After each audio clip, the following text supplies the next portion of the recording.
Good evening, lovely tubers. White Mexican back again with another Market Watch Investments video for you guys tonight. Getting things kicked off, I want to start with the Duelist Genesis. This was a transition set on History Merit alone. This was the set that donned us Synchro Monsters here in the TCG. And there's just really great history behind the set in general. Of course, the infamous, legendary, amazing Stardust Dragon donned out of the set as a Ghost Rare, and equally so in Ultimate Rare, which are just holding some ungodly price points, as well as some pretty cool Light Sworn stuff over here with Charge of the Light Brigade, original OG Secret Rare prints. Just out of curiosity, I mean, I'm not really sure how much coverage. I'm sure Stardust Dragon, being with all its infamy, gets some pretty good coverage, but just out of curiosity, it's been a while personally since I've reviewed the amazing Ghost Rare version here. So it looks like market prices here are starting at almost just under 200 bones for the Unlimiteds. So again, it's been quite a while since I reviewed this, but an all-around just a fantastic choice. I mean, unparalleled on the collector's market alone. Just the pure history behind this card, the game state, and of course the association with the anime is just going to be insane. First editions already get almost up to almost $1,200, and really not a whole lot here on the marketplace for TCG players. So pretty incredible for that. It's definitely probably the ultimate chase card of the set. It's really what made this set so great and have such a predominant play on the game state. Just game-defining mechanic. Synchros were really cool. I think it's safe to say the majority of players are really into like tuner monsters and all that, and it was a really fun add-on to the game. There is a lot of cards I want to review here today, so for time purposes, I'm just going to kind of do like a flash review. So it's quick price on the Ghost Rares. Ultimates look like they're between 50 and 80. Of course, really into Light Sworns myself. This is super nice. These are between 30 and 47. We got Ultimate Rare Emergency Teleport, which is another really amazing card. I do want to take a quick flash review on this because this is just a card people are always talking about and always speculative about, it coming off the list. I think it's at 1 right now, if I'm not mistaken. Unlimiteds alone are 50 plus, and then first editions quickly go over double at 140. So only one single page here on the market. So incredible influx on that. So again, this is just a really great set in general, for all the reasons I mentioned before, but there's just I wasn't around in the game when this came out, unfortunately, but I always hear players talk about the craziness, the shenanigans that this set brought, and there's just such, some of the most like infamous synchros, in great rarities like Ultimate Rares. We have Red Dragon Archfiend, the original OG here. Goyo Guardian, before that got errated, that was a really big deal. What else is in here? Some Hand of the Six, some old school Six Samurai stuff. This is actually really cool. I've did a little bit of review on this card. There is an Ultimate Rare, an Ultra Rare version, but of course you're going to want to go for the Ultimate Rare. It's always going to be a higher impact for you guys. It's not too pricey. This has been dwindling in numbers. It looks like it got a little bit saturated. There's about 4 pages now, but there's just something about this card. I don't really know if there's an upcoming psychic mechanic coming up that's going to be good, but this is just, again, an old school Ultimate Rare at a really infamous set, and for what it is, even though it's slow, it's a trap. I think it's got really awesome draw power and recycle power behind it. So again, you're going to want to go first editions. Unlimiteds are just nothing. They're a couple dollars here. It looks like it starts to cut down towards getting to the first edition prints, which have gone all the way up to $20. So this is insane. This card was going up. It was slowly getting picked off the market, but now I didn't know that it's gone this high. And this is something I've slowly started to invest in. Obviously, it's not at really a kind of a reasonable price point anymore. I'm going all the way up to 20 bones, but that's incredible.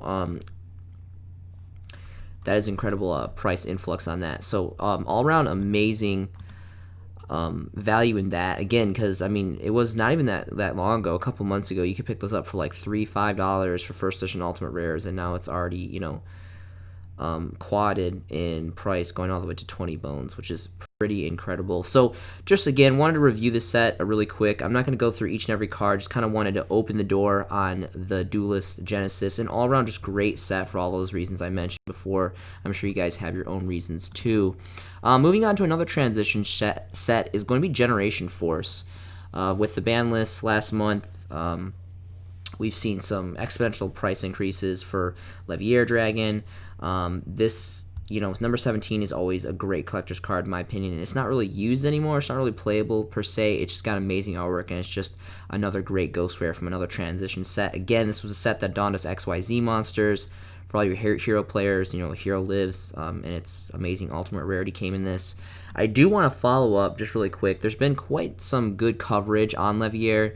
This being the highest rarity, I am kind of curious to see if it's kind of dwindled in price or gone up, or where exactly it stands, because it has been I think about a week or two.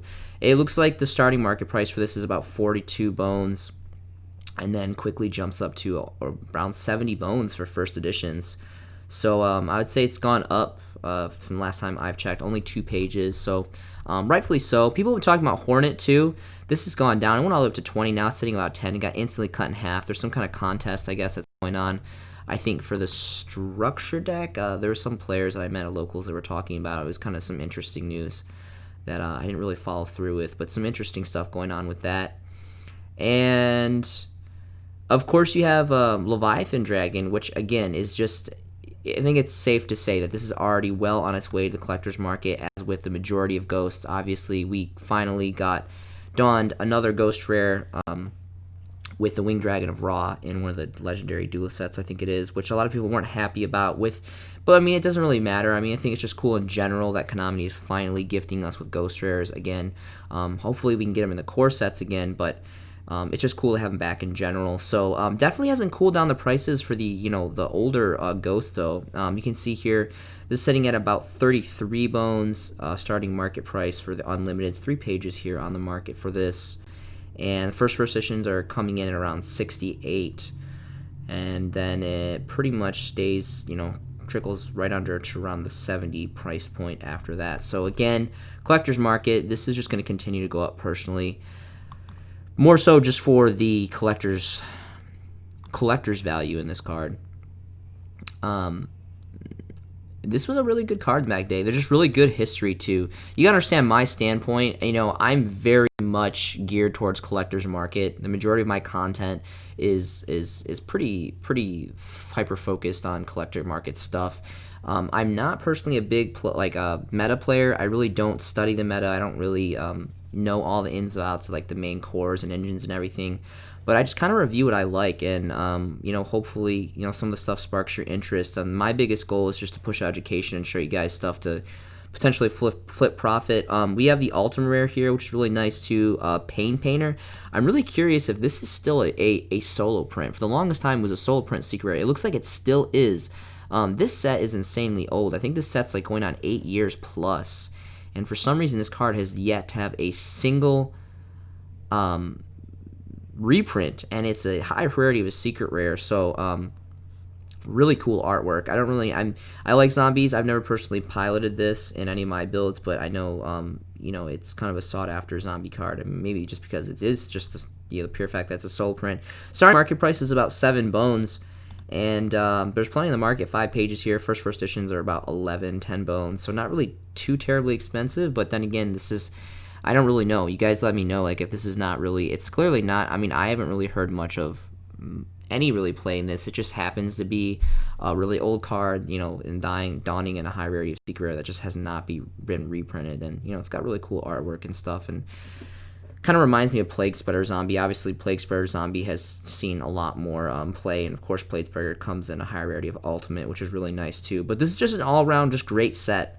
Of course, you got Roach and its amazing secret rare OG print. The Armageddons, Genesis, Atreus, and Adrius, which are really great too. Back in the day, these are really big things, and just really great memories behind this. So we got wind-up stuff in here. I think it was one of the first sets we got wind-up. So just an awesome set. So I definitely, if you guys have time, I would take some time to review it.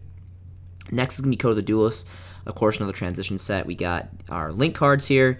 I'm going to say it again, I've said it before. Firewall Dragon is well on its way in the collector's market, and if not now, is probably to maybe about a year ago was like the best time to get this card. I was getting this card, first edition original print, $4 all day long, and it's got huge ties to the anime. It was, has that infamous history with Danger Dark World, where it was kind of wreaking havoc on the meta for quite a while here for the ban list, and it's sitting about 7 right now. So it hasn't really gone up exponentially, but there's just something about this card that's just kind of like white Mexican theory for you guys. I really think this is well on its way to its collector's market, and the faster we get away from Code of the Duelists, this is a relatively new set, but as the years go by, I really think that this is going to exponentially increase, more specifically for collector's market value. And of course, it's banned right now. Who knows if it's going to get unbanned or not, but who knows if it's going to be played or not. But it was kind of like the first OG Link monster card, so there's great transition history on its own merit alone on that card. Something going on with some trickster stuff. I noticed that people are talking about Candina. Candina's been, it has almost doubled in price point. For the longest time, it was like $1, $2, and now it's sitting about like $3.5 plus. I actually just sold 2 of these. I thought I had a lot more of these. I've been trying to dig around my old stashes to try to like sell more because I've never really piloted Trickstars. I think they're a pretty cool deck. I still think Reincarnation is a really cool card, about 10 bones for this original print. That's pretty much really it. Heavy Stormduster original first editions are pretty cool for what they are. I know you have like Twin Twister and Lightning Storm and all that crazy stuff. Harpy's Feather Dusters came back, but maybe this besides these first couple cards, this card is like insanely dirt cheap, so maybe just like dig through yourself and kind of figure out what other investments that you guys personally see that maybe I looked over. Another set is Cross Souls. So this was the set that we transitioned out of Konami, take away the Ghost and Ultimate Rares out of the core set. So my personal belief, this is still relatively good on the history board for a transition set. Of course, when we can't, review this set without looking at the amazing Clear Ring Synchro Dragon here. High rarity of the Ultimate Rare. Of course, it came as an, I think this is the Ghost Rare, and it came out as an Ultimate Rare as well. Not really a super playable card. I don't really know anyone that plays this card, but again, with like kind of Ghost Rares being rationed and just not really mass produced anymore. $50 for the Unlimiteds alone. That's crazy price increase since the last time I've seen. And first editions are already going for 71 plus. 4 pages on the market for that. So pretty incredible. Of course, this dawned amazing. Ghost Ogre and Snow Rabbit as a secret rare. This is my favorite rarity of this card.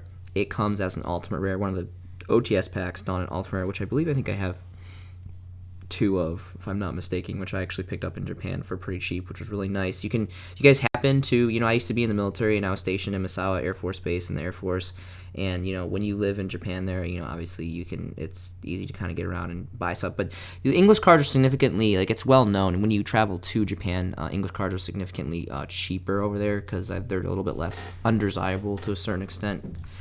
So it was pretty great times picking up, especially in Osaka and Kobe are probably some of the best shops for picking up, cheap foreign cards to them. Really quickly, I do want to review Ghost Ogre and Snow Rabbit, the original OG Secret Rare print. Just amazing artwork. My belief is all the Ghost Hand Trap girls are just going to be well on the way in the collector's market, especially more specifically for the original first edition secrets. I know the last one got a Starlight Rare treatment, which is pretty cool. Not a big fan of Starlight Rare, but to each their own. That's just personal player preference. And this card just, it kind of goes in and out. It's not, as popular as probably, Ash Blossom by any means. Not quite as diverse as Ash Blossom, but just all around, just amazing, amazing artwork. The aesthetic is just beautiful. The gloss and the red blood gloss eyes, the katanas, the horns, the way the hair lays, it's really great. I'm really, really big into artwork stuff, and this card's always been relatively expensive too. About $43 starting price for the Unlimited. There's about 4 pages here on the market, and the first edition is going to be almost right under 60 bones. So yeah, definitely a pretty good price point for the original Snow Rabbit. I think probably one of the most cheapest ones right now is Winter Cherries from Shining Victories. I think that's like around $4 or $5. for the first editions. And again, I'm really huge. I have like this whole campaign on collecting OG first edition Ghost Girls, because I think just because of artwork and then just the blending and coming in and out of the meta, I think it's a really good investment to get on them. And just like anything else, stuff early. Of course, we have the ultimate rare of Clear Ring here, which is sitting around 13 bones or so. You got some Shadal stuff and some what's it called, Madolche stuff. Maybe some hype behind possible Harpy stuff. I know Harpy players, get kind of crazy about it. I think it was really interesting too how they got 3 different versions of like the poster child card here as a secret rare, ultimate rare, and ghost rare. That was pretty cool. I really like that setup, the diversity back in these sets. Lose One Turn is a pretty cool floodgate as well. Play a lot of anti-meta, so great set. Another set is really great is a Light of Destruction. Really into Light Sworns. This was the set, if I have my history correct, that Dawn Light Sworns. Of course, we have original, amazing, secret rare JD. Of course, there's the ultimate rares, which are really nice too. I personally prefer the secret rares. I like ultimate rare, but there's just some things I prefer, like JD in original print, that is secret rare.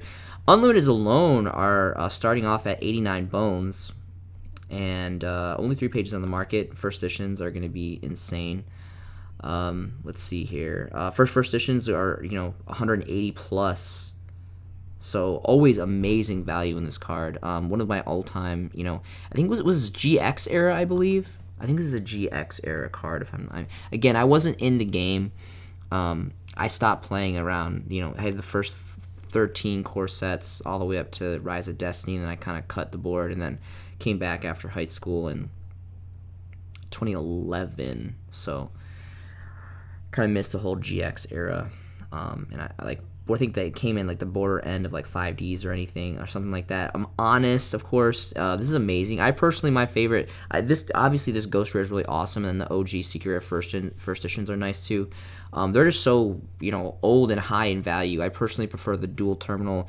I forget which dual terminal it is, but it comes as a dual terminal rare, which looks really, really nice. It's relatively affordable. Unlimiteds for these are starting price is gonna be around 62.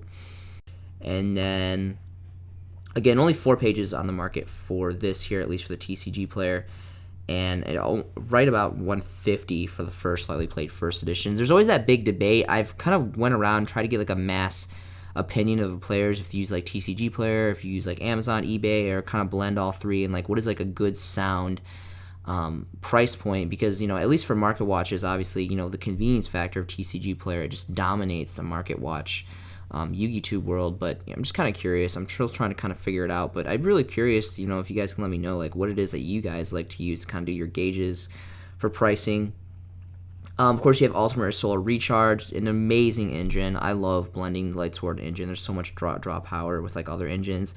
Lila, Ultimate Rare, Fossil Dyna, Original Secret Rares, of course. This is like really big deal for me because I'm a huge anti-meta player. I have several of these first edition OG prints. Honest. There's just so much. I love these sets so much. Guardian Ordos got a reprint for the longest time. This was, I think, a solo print, and it this high rarity of being old and secret rare is awesome. Demise of the Land, it's got a reprint in OTS Pack 14. Pretty cool card. People kind of know about that. To Latin. There's just a lot of really cool stuff in this. Just to really appreciate this set in general. So I definitely think it's worth a gander if you guys want to take some time. Another really big set for me is Phantom Darkness. I've always been a dark-eccentric player. I love dark decks. Dark World is probably one of my favorite dark-based decks, and there's just so many legendary cards here. I mean, you got Ultimate Rare Alert Darkness, which is just holding some crazy fat price points. You have OG Dark Arm Dragon. You have Dark Grepher. You have, Dark Lord Zerato, which is one of the first Dark Lords, I believe, if I have my history correct. The Beginning of the End. Secret Rare Goblin Zombie. The Creator. I really, really like this card a lot. Dark Grepher came as a super and an ultimate. Oh no, a secret and a super. I really like these supers a lot, and it actually looks like they're holding pretty good value, about 6.5 bones for the OGs. Oh, and it was a special edition too. Interesting play on that. The Dark Creator. So this is another collector's card for me personally. I really love the artwork on this and just the Phantom Darkness in general. There's just so many powerhouse cards that came out of this set. and kind of like the success and the infamy and the history behind sets are, I think, play a big influx on the market price values of the cards and stuff. And Unlimited alone, they're really not too much. They're like 8-10 bones, only 3 pages. But when you get to the first editions, and it's not too often that you run into players that have these, goes all the way up to almost 100 bones, about 97.5 bones here. Quickly trickles up to the 100 plus when you get to the near mints. So this is just an insane. Again, I think this 100 price point is coming from just a lack of there being not abundance on the market, and it's just very, very old. And it's a high rarity of a secret rare, and of it's Phantom Darkness, Infamous set. So really great stuff. So I definitely check that out if you guys are interested. Really great powerhouse set. Next is gonna be Red Eyes B Dragon, more specifically the starter deck Joey Ultra Rares. With Dragoons running around like crazy. Pretty much all of the versions, especially the original 10 secret rare promos, are just holding ungodly price tags right now. Because of Dragoons, I think it's definitely safe to say is played a contributing factor. But this has always been a market watch gem for me, specifically again for the collector's market, because these are just super old, and everyone's been obsessed about the LOB first editions and all that, which have always been good, but people have kind of neglected this. But this is obviously well on its way into getting the spotlight because of Dragoons. I think in general everyone's just been picking up Red Eyes in general. It's about 4-ish bones for the first couple Unlimited. It's not really a big deal. Again, I've always been, hell-bent on first edition everything. This is the same for especially collector's market stuff. So this has been slowly going up, but not really as fast as I would have liked it to. And I'm really fortunate that I was able to pick up several of these throughout the years. And it looks like it's about 16 bones is the first edition here. Looks like there's pretty good amount on the market. Looks like it's probably been a little oversaturated, with people going crazy about Red Eyes and Dark Magician and all that. But about 15 bones, 16 is about the average. So you start seeing the first edition. So that's definitely been an exponential growth. For the longest time, this card was like 4.3. That was kind of like where I was picking up, and then it jumped to I think about 10, and now it's slowly trickled up more. So just bearing fruit in investment. This has been something that I've showcased for a really long time. I'm definitely not the only one that picked up on this, but this is kind of just something really special to see that I'm finally kind of seeing some pretty good return on this version specifically. Another really great vanilla collector's card is going to be Summon Skull. More specifically, the secret rare from the original Gen 1 2002 tin promos. Of course, you got the rare from Dual Terminal 5. Again, I have a huge thing for Dual Terminal. Dual Terminals not being manufactured, and Konami's not making any more. I think eventually, for the majority, the majority of the Dual Terminal cards are going to be well on their way into the collector's market, just for the sheer fact that it's an awesome rarity. It's pretty much I don't really know anyone who doesn't like Dual Terminal. And it's just gone. It's just it's just going to slowly disappear from the market, and the only things that we have to recycle or replenish the market are going to be what we already have. So kind of just like an algorithm that everyone kind of knows. But yes, the 2002 Collector's Tin Secret Rare Promos, all-time favorite. I've always loved this card, partly because of the anime and all that. I've always really been into like Dark Fiend stuff, but I remember having several of these as a kid, and it was just like one of my favorite old school secret rares. And the artwork just really pops great in secret rare foiling, and again, this is just an ancient card, like 2002, ladies and gentlemen. We're talking about like this is an 18-year-old plus card. And just all around, just great aesthetically, just amazing for a collector's market. And price trends are showing. I mean, it's right under 30 bones for the starting price. Quickly jumps double that to like 60, and there's only 2 pages on the market here. So I'm really kind of disappointed I didn't pick up more of these. Several years ago before it started getting to this price point. But I've always known that this card was just, from its pure just ancientness and just amazing aesthetic of being secret rare, and just being relatively, good history with the anime, and just, an awesome old school Gen 1 card. There's going to be some great success in investing in this card. But that's all I have for you guys today. I hope you guys are making some amazing Yu-Gi-Oh! Investments yourself. I'm going to be starting a website here shortly. Still very much in the elementary steps, so going to start to try to sell off some of my treasures from Japan, matte sleeves, OCG stuff, and of course, tons and tons of TCG stuff. That's a slow kind of long-term investment that I've been working on. So really excited about that. Yu-Gi-Oh! Has been part of my life for almost, 2 decades now. One of my all-time favorite pastime hobbies. I think it's amazing. The benefits behind this game, the friendship, the brotherhood. I think it's really important for people to just have hobbies to get, distracted, positive influences. And I think this game really just does that for anyone who is open-minded enough to kind of, to invest in the game. And of course, the investment aspect of, trying to flip profit and trading and selling. It's all really great. And just the game in general is just such a complex but fun thing to do, in my opinion, personally. So that's all I pretty much have for you guys. Until next time, this has been a showcasing by the White Mexican, and I'll see you in the next video.